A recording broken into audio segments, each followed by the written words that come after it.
The university is a device for us to build a bridge between imagining what's possible and doing what's possible.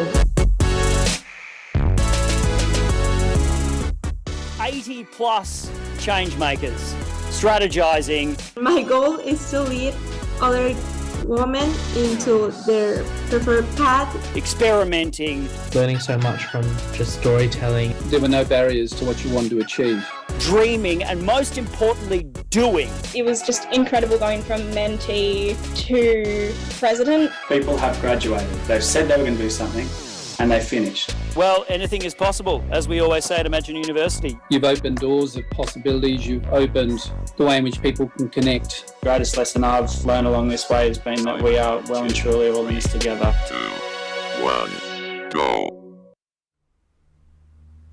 Hi everyone, welcome to our second Ambassador Special for May. My name's Stephanie, I'll be your host for today.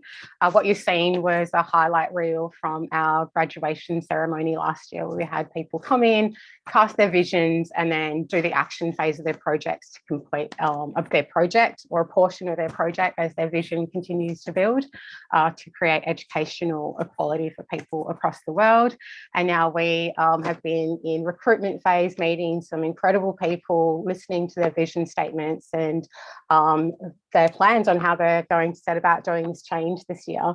So we have some incredible people to meet on the call, and I will start with Danarine. Thanks so much for joining us. It's great to meet you. How are you going? Hi everyone. Good afternoon. Good morning. You're in Australia. For me, it's good afternoon.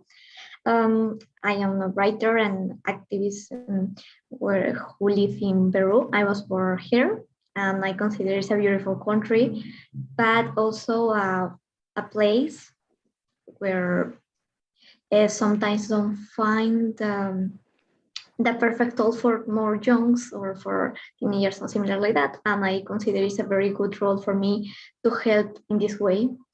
I love the initiative of Imagi-Nation, and it's for me a very privilege to participate in this program. Yeah, it's so great to have you join us this year. Would you like to tell us a little bit about your change project or your vision for your change project for this year? Yes, in my case, I started in a cultural project for kids and teenagers. It consists in make workshops, make short courses, in free courses for learn or teach literature, dramaturgy, and other arts. Also about environment and others optional for careers, and make a other point of view about that work. Yeah, that sounds amazing. So you've got a plan to create more opportunities for people for learning and courses around environmental change in your area. It's great. There's a lot of people that have come through, that are along the similar lines as well. Thank you so much for sharing. And at the end of the segment, we will leave some space for questions between our ambassadors. So if you have any that you'd like to ask of each other, please start thinking of them now.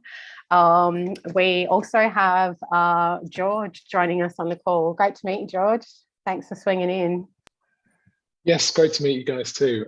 Thanks for having me. It's something I'm very excited to be a part of. So thank you. I've been a journalist for 25 years in Australia for the last 21 years now with the Sydney Morning Herald, and I had a little sort of 6-year hiatus during that period where I worked for Google, helping them work on their streaming service, because the main thing I've been writing at the Sydney Morning Herald is music stuff.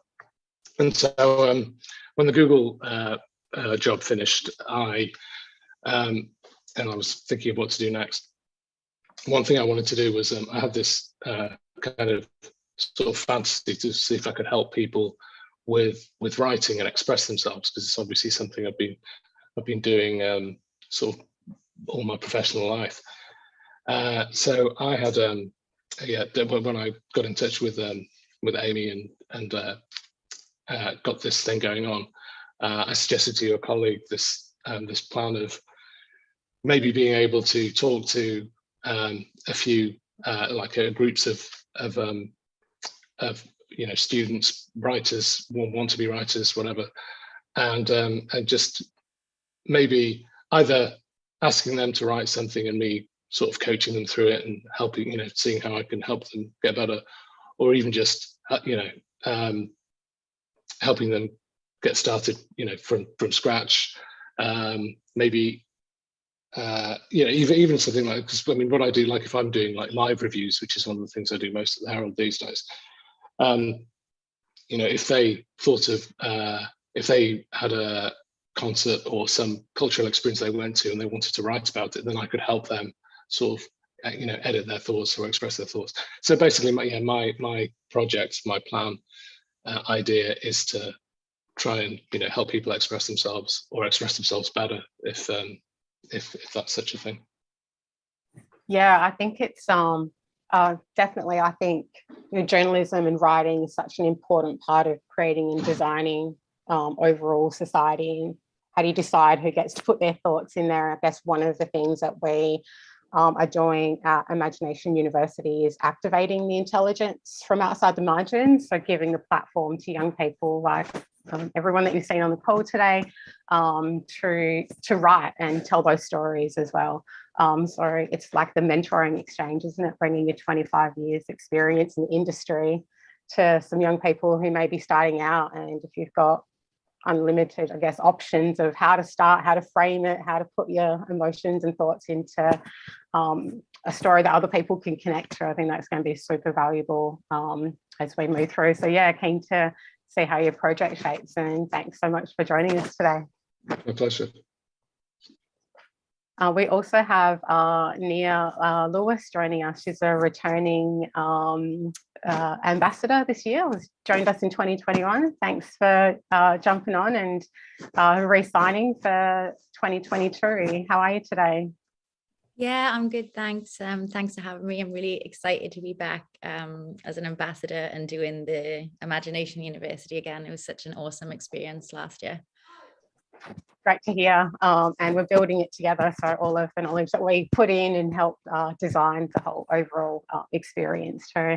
Would you like to introduce yourself and tell everyone a little bit about your change project, how that's evolving for this year?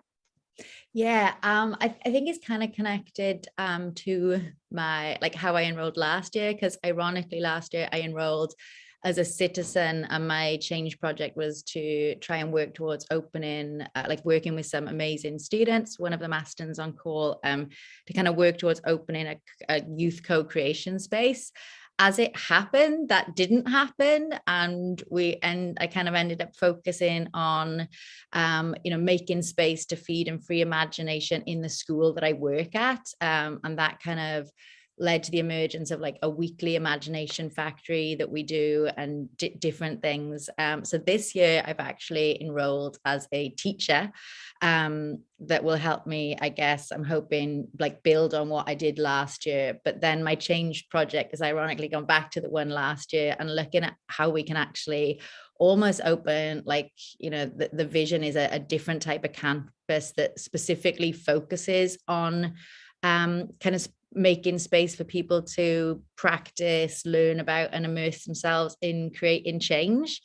So looking at really like working with students and young people to envision and then work towards opening a change studio that will really kind of be a dedicated space for you know, harnessing our imagination for a fairer world. And it's all been so inspired and informed by AIM. I guess I'm really like grateful for that, and the stories are very much emergent and connected.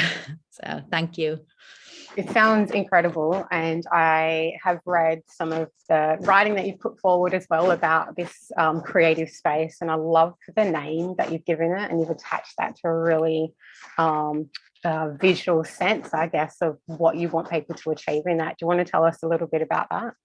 Yeah, I guess just the way my brain works, I find it easier to think kind of like in pictures and metaphors. And I think it's really hard, like when you are trying to kind of conceptualize and share a vision for something that doesn't exist. And you know, currently we don't have, you know, we're located on beautiful Ghana country in Adelaide, and there's not something at the moment like what we're trying to create. So it's kind of like, how do you gather people around something? So I find metaphors really easy way to kind of do that. And the metaphor that we've been playing with is kaleidoscope, and it'll be like called Kaleidoscope Co, kind of short for community. And I'm probably not going to say it as poetic in the vision that we wrote, but like, I don't know if you've ever played with a kaleidoscope, but like, you know, we think they're awesome when we're kids, but I encourage you to look through when you're an adult as well, because, you know, they're just this awesome instrument, and there's, you know, there's multiple mirrors that reflect light in magical ways. And I think, you know, they just help us see the boring as beautiful and the separate as connected, and kind of the world that is as the world that could be. And that's really the metaphor that we want to play with. It's about looking at ourselves and one another and the world through the lens of possibility and wonder and awe and kind of beauty and complexity. Yeah, so that's the kind of metaphor that we're hoping might be able to gather people around and be like, okay, what does a space that aims to do that look like and feel like, and what do we do in there, and how do we make it happen? Yeah, I really love that. And the part that resonated with me is where you drew the connection between kaleidoscopes being these constant transforming shape shifters with every turn. To humans, like with our different perspective and different directions that we take, we're constantly changing as well, whether we see that or not. But perspective is always shifting, right? Yeah, we're always learning, we're always growing, we're always seeing things different. And I think, yeah, it's just a really nice metaphor to encompass all of that, you know? Like, yeah, I think I said like the instruments of perpetual transformation, a bit like us, I think is, yeah. That was it, yeah. And you've got Aston, who is part of the, I'm not going to say school, the community, learning community that is operating down in Adelaide. Thanks for joining us, Aston. It's great to meet you. Hi, it's good to meet you as well. And I'm really grateful to be a part of this. Yeah, as you mentioned, I'm also on Ghana country in Adelaide, and a part of YouThink, which is an incredible school. And even though I've now graduated, and it's not technically a school, as you mentioned, it's more of a community. Even though I've technically graduated now, I still get the privilege of, you know, being a part of the community. And I think that that's something that YouThink has really achieved in a successful way. Like, they've been able to maintain those relationships with graduates. And yeah, it's just been awesome to be working alongside Nia and the rest of the team. I'm super keen to hear a little bit more about what the experience was like last year in running the pop-up imagination factories, like it was one of the first for us out of the university for someone to take those tools and implement it in the real world. And I haven't been to one for probably like 2 years now.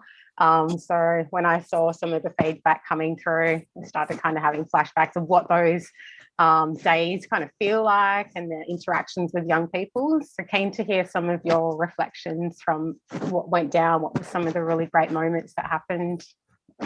Yeah, so Imagination Factory, as it happened, could not become like an official pop-up in terms of like the wider community just because of COVID-19. And, you know, the situation just kept on evolving. It's been impossible. But hopefully now that things are starting to slow down, we're able to create like a wider pop-up space. But in saying that, I've really appreciated the connections that we've made just having it in the school and being able to have, you know, just a space where we can create and envision without fear of judgment from others, and with support. And there's something really special about the way that Nia facilitates, and that's, I think, infectious. And a lot of the students have now kind of taken on the roles of leadership within Imagination Factory. And it's just a really beautiful thing to see. I've seen it evolve so much over the year, and I can only imagine it will get better. And I think ultimately it will become, you know, a pop-up within community when it needs to be and when it's the right time. And I'm really excited to see what happens with that. It makes me so happy to hear that. You know, like, and congratulations to both of you and the rest of the team that's working with you to be able to be agile and to keep, you know, when things kind of don't work, to not let that stop you as well. And just really excited to see how this emerges for the year.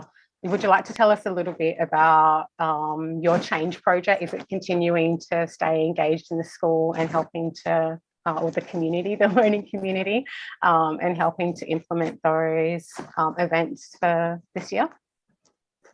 I definitely think that that's going to play a massive part in it. I want to continue on with Imagination Factory. And as Nia mentioned before, you know, that discussion around having a co-creation space, one that we've been, you know, ideating for such a long time now, in terms of, like, it feels like forever, but it's only been 2 years.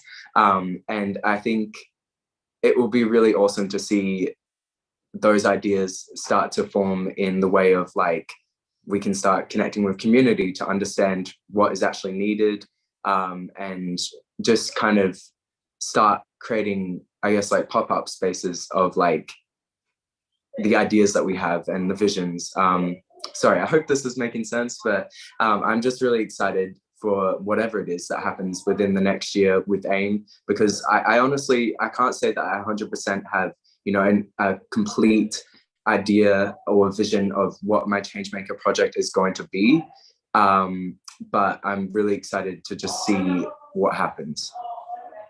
Yeah, it makes perfect sense. And this is the space for ideas to form and grow and evolve, and you find those right moments, and maybe there's a connection that you make that makes it super clear to you what it is you want to do this year. So I hope you enjoy your journey, and looking forward to seeing you around the virtual halls somewhere at the uni this year.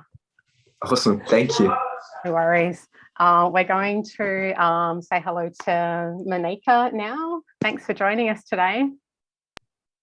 Hi, Steph. Thanks for having me.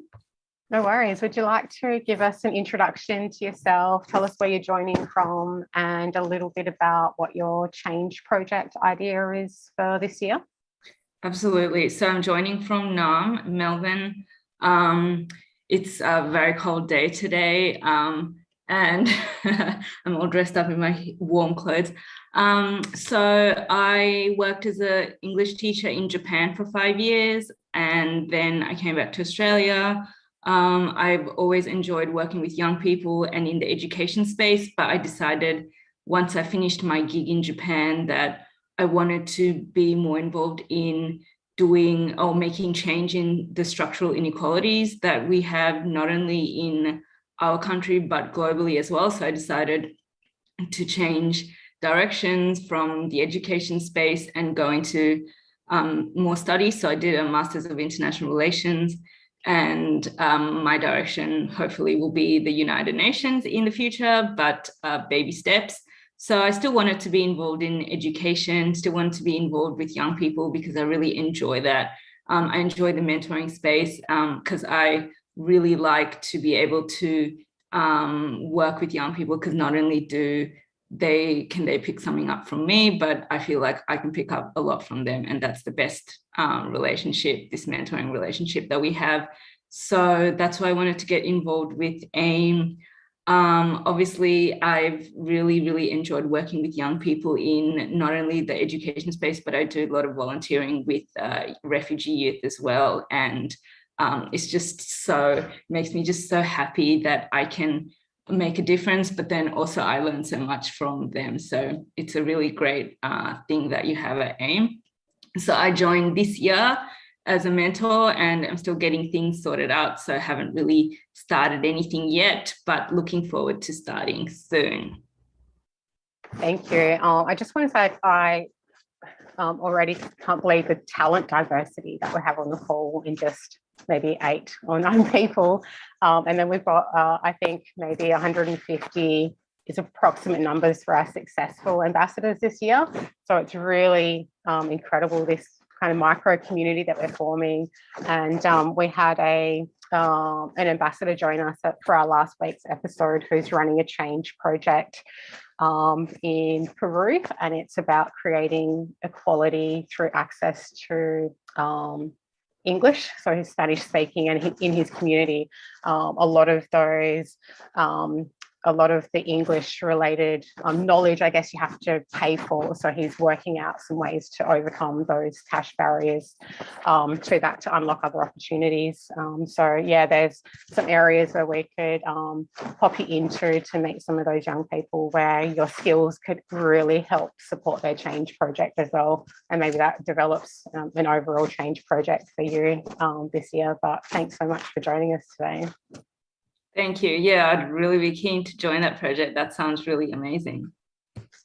Great. We'll try and line it up in the back end and make some intros.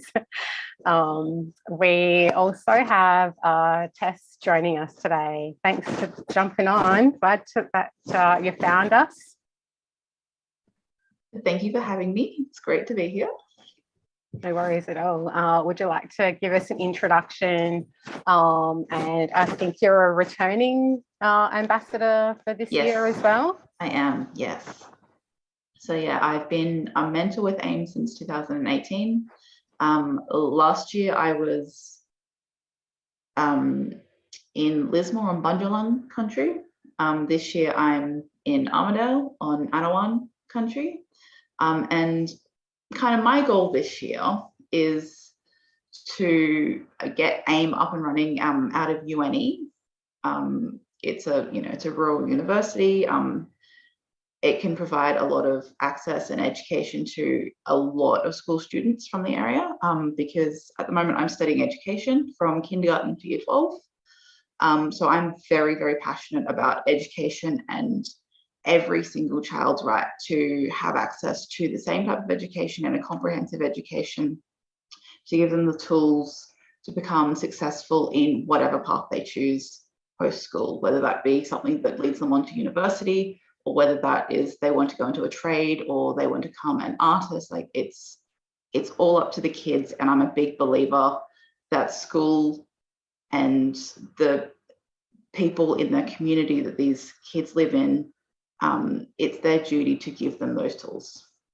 So yeah, I'm an ambassador. I'm hoping to recruit a heap of mentors this year because I am starting from a university that hasn't run AIM for a couple of years.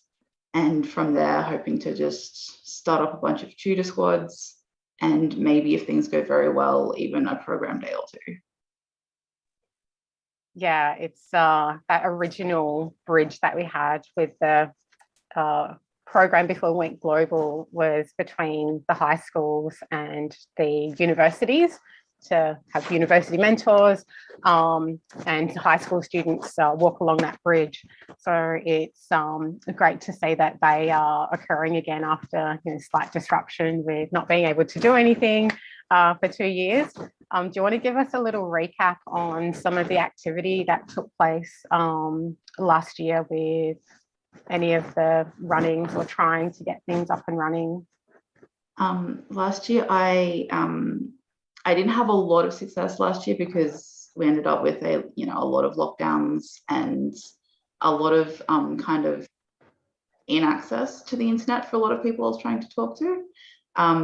But it's about recruiting. It's about recruiting university students who are excited and impassioned about creating change and wanting to help high school students with their, because it's like you said, it's a very traditional kind of aim view. So I spoke to a lot of schools about whether or not they might be interested in gathering together a bunch of, my focus was on First Nations peoples, but any marginalized students who might be struggling or might be passionate about becoming leaders as well. And from there, I also tried to talk to a bunch of university students who were excited about becoming mentors and walking alongside these students to create change and become leaders of the future. Yeah, awesome.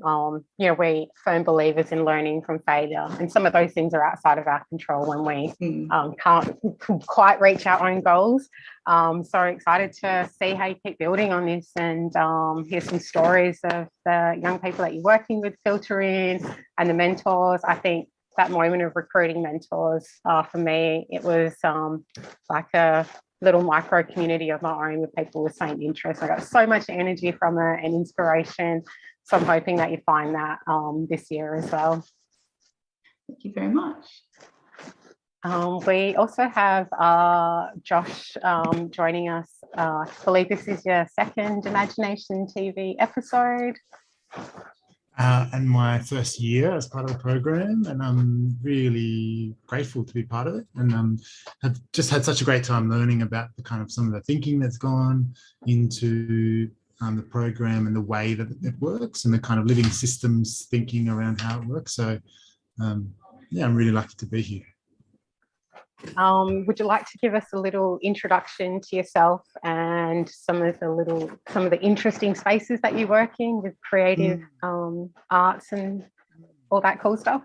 So first and foremost, I'm an artist and director, and so I'm the artistic director at the South Australian Circus Centre. So I'm kind of on the Gana Yarda role here. I'm the third person from Adelaide here.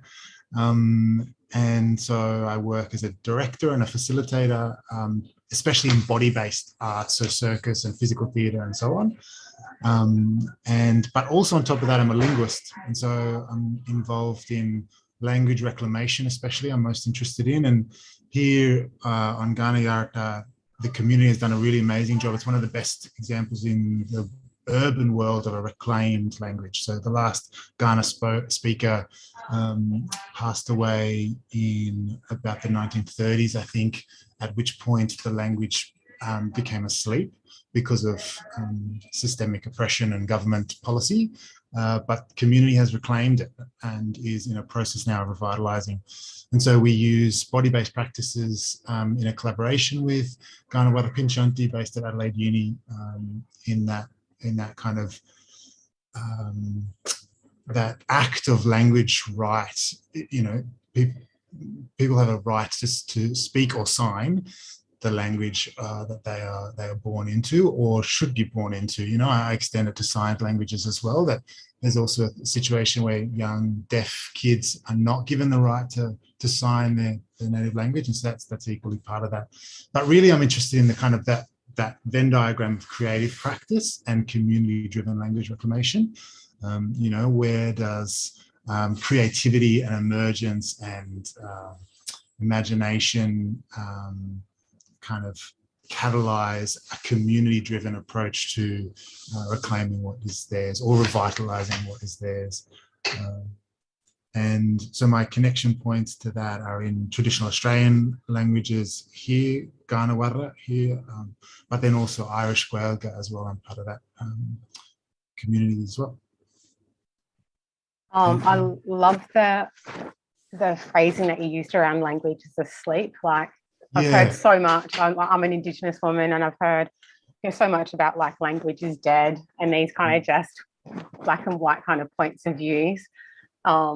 And I know how much that helps build your own identity as well. And having removal of language for me was something that I kind of struggled with in later life when I was starting to learn about all the value that was in there and stories and connection and just amounts of knowledge, really, right? It's like storage of terabytes in there as well. Absolutely. So I think this is really fascinating, the work you're doing, and how in a global context what that means to other people as well that may not speak the language that's been continued line through their ancestors. So do you have any thoughts to share with us on what your change project might be, if you had time to think about that yet?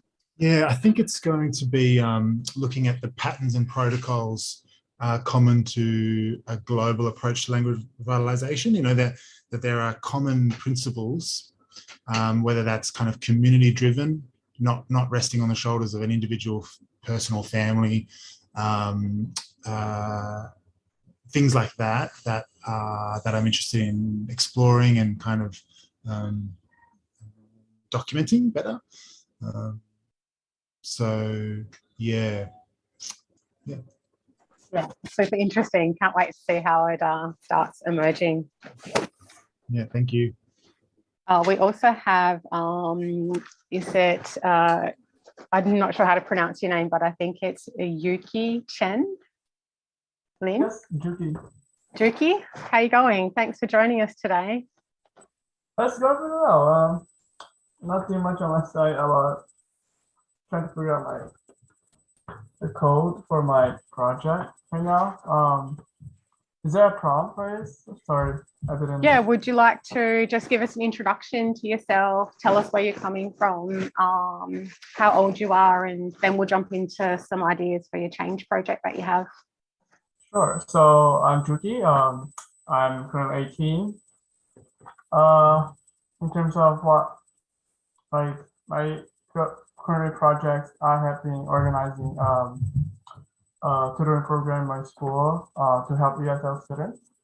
Also focused in high school, so more focused on like students that came to the country with unknown language, and we help them academically and also with life skills, soft skills, and more communication skills and leadership. That all sounds really great. It's like the framing of our mentoring sessions. So hopefully you can pick up a couple of tools as well that will help you with those, the tutoring sessions that you run to build in life skills and support the young people that you're working with. Is this the first time that you've heard of or you've been a part of Imagi-Nation University? No, it's my first time. Yeah, how did you hear about us? I guess it was through an app. It's called Hello World, I guess. Yep. Yeah. And was there anything in particular about that sparked your interest to join? Yeah, it was mainly the video of the founders, and then the awesome design was really cool. The process of how I applied to. So yeah. We get a lot of commentary about our design, so it's great to hear that that's hitting some notes. But yeah, the launch video that we'll see at the end was around us designing and developing a curriculum for a future that we hope to build. So the lessons that people, the change projects will eventually start turning into the lessons that are taught at Imagi-Nation University as people go out and learn how to do these things. How do we tell other people about that? So it's really great to have you join us today. Thanks for jumping on. And we have Renzo as well, who's returning from last week, playing the role of the translator last week, but you're here today to talk about your own change project. Thanks for joining again. Oh, thank you too. I think it has been an amazing role to play, and it has been challenging. So I also seek for challenges. So it has been a great opportunity. You were writing some poetry last time. I know when we got you to jump on to do some translations, like 2 minutes, turn around and you're on the call. How's your writing going? Yeah, last week here in Peru, we were at Mother's Day, so I decided to write poetry for my mother, and yeah, I think she really liked it. So I'm in love with that. That's really nice. So nice to hear. It's a great gift, right?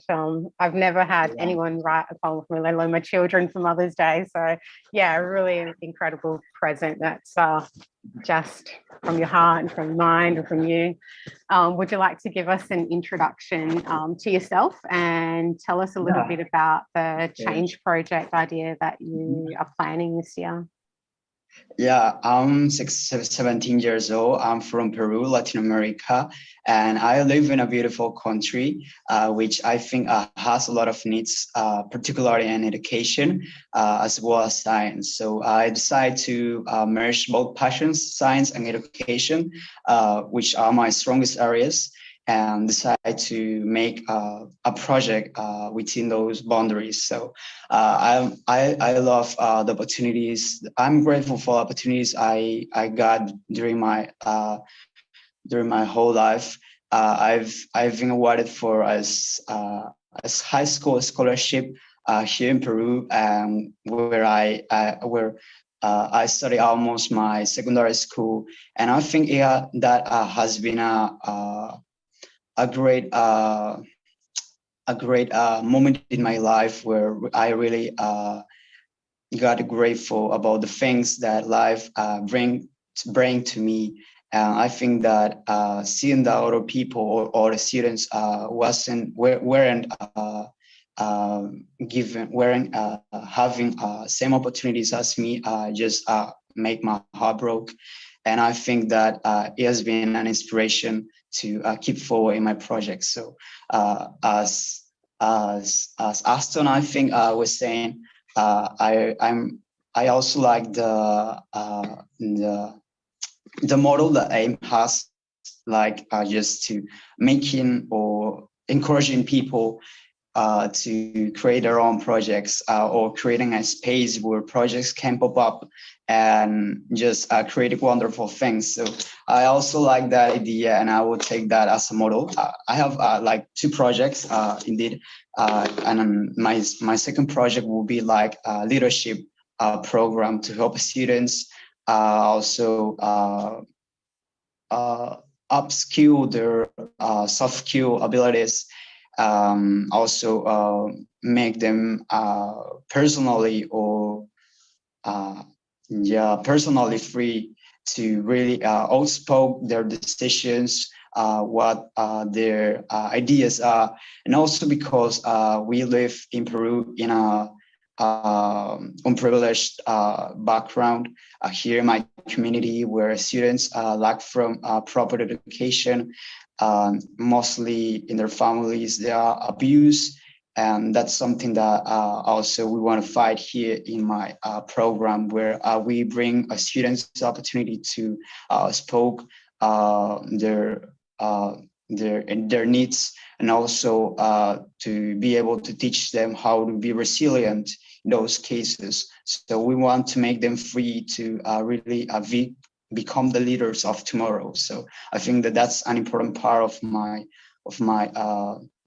personal life goals. That also merges with my other project, that is to bring them opportunities to have or involve in high order thinking while trying to create projects on a STEM education.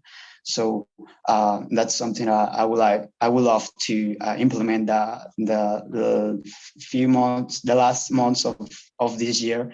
And also something I will add is that my eyes go bright when Menanka said that she was working on a project to support English for Indian students.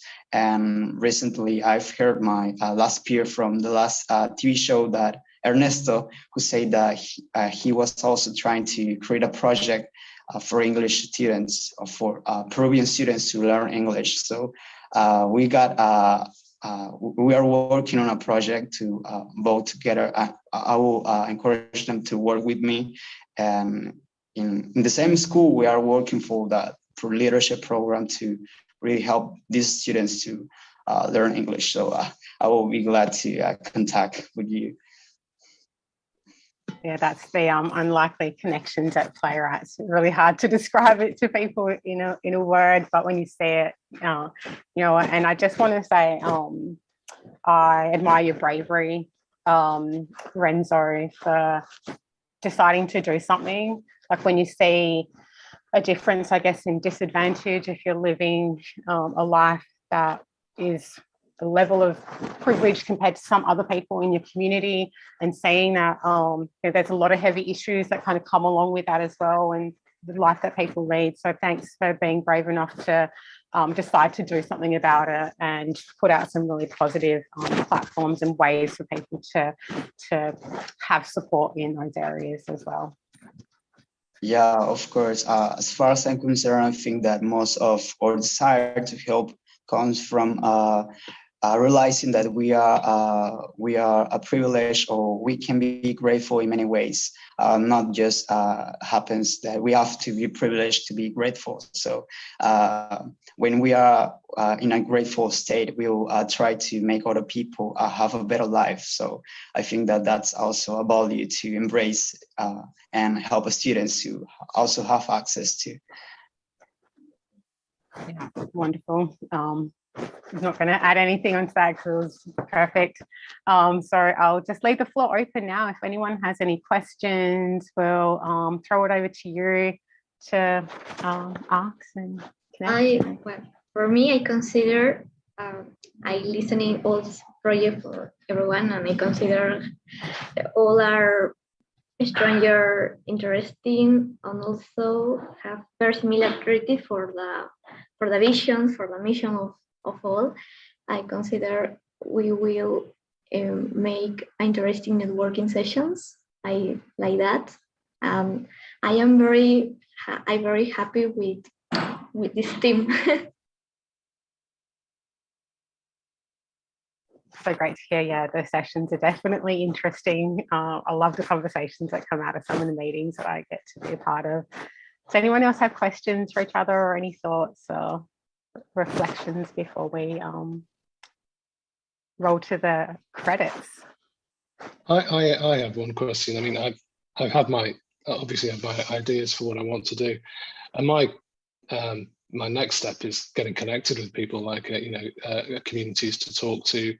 How does that whole thing come about? Do I rely on someone else to kind of help me find people, or do I? Because I don't know where to begin, to be honest. With the time.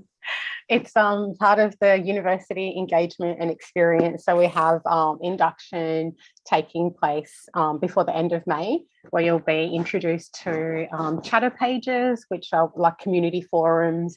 And then we also join you into what we call tutorial groups, which is your unlikely connections. So there'll be yourself and 4 other people who get together once a month and then once a day across O week to make those connections as well. So there's a variety of different ways that we're connecting people, that it's not just reliant on us sending you an invite to something as well. And will this be online or in person, or a combination of both? Because I mean, obviously, I'd be happy to do this with people anywhere, like nationally, like any part of the country. But if I happen to have a group in Sydney, it would be nice to meet people face to face.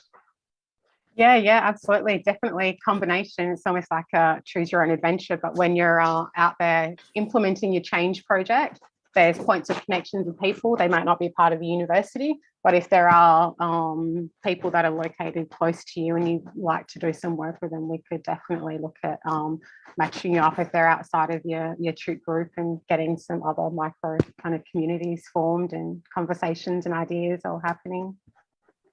Fantastic. I look forward to it. And I've got to say, this is totally inspirational, seeing some of the other contributors here, especially people so young. I mean, I feel like, better late than never, right? For me, because, I wasn't thinking this way when I was 17, 18, and I'm just wholly impressed and, thrilled to be part of it. Thank you. Yeah, definitely better late than never. And I think the more we can normalise young people in these roles and in these leadership positions, the better it would be for the whole world as well. I just wanted to send a shout out to Mia and Aston. If you want to ever hang out on Ghana Country, that'd be cool. Yeah, I was good. I was trying to figure out how to direct message you, and I'm useless to say, hey, I'd love to connect in person. So yeah, maybe we can do that afterwards.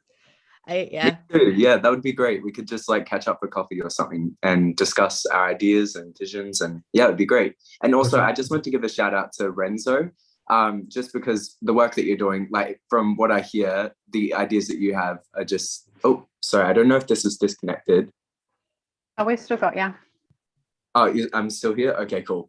Sorry, it froze for like a second. But yeah, I'd love to hear more about like what you have planned, and I'm just like excited to see what you do within your community in Peru. So yeah, that's all from me. Yeah, I think just jumping on everyone, like the sense of possibility, which is probably my favorite feeling when you don't know what's coming, but you just like your instinct and your intuition is like, it's going to be magic. And I think like that is the magic of AIM, that sense of possibility. Like listening to every single one of the ambassadors today, it's like a real privilege to be on the journey together. And yeah, it just really exciting to not know like what unlikely connections are going to happen and what they'll lead to, but like that we all share like values and connected visions, and that's kind of the recipe for magic. Thank you for making the space for it to happen. No worries at all. And we do have applications still open, and we're in our last push for recruitment and interviews to come in the door by the end of May. So if you have anyone in your networks or your communities that would be interested in that, I'm going to hope that someone that's watching the live stream from the AIM team is going to drop the application in the chat or in the comments, so you can go back and pick it up and share that out. Let's just thank you so much for everyone joining us. We'll be back here next Wednesday with another group of ambassadors sharing their change projects, and we will see you next week. Until then, keep imagining and dreaming and finding kindness, and we'll throw to our launch video for the university for this year.